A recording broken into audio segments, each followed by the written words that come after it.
Assalomu alaykum hammaga. Mana bugun 3 o'rloq. Uychi. 1.5 pechkamizni olib kelib o'rnatdik. Xudo xolasa go'zal holatda yonyapti. Birinchi o'rinda akalar, opalar ish sifatini ko'rib beringlar. Bahoni beringlar, layklarni bosinglar, obuna ham bo'linglar. Instagramimizda xudo xolasa obunachilar qancha ko'p bo'lsa, shuncha ko'rish sifati, prosmotrlar ko'payadi bizda ham inshaalloh. Bu qadar ko'rib baho berib,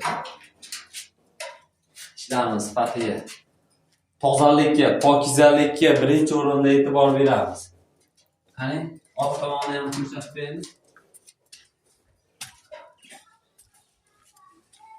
Mana shu orqa tomoni bu yerda birlish bo'lgan, ya'ni 30 sm.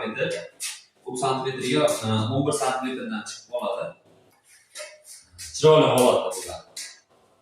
Ko'rib baho berib berasizlar.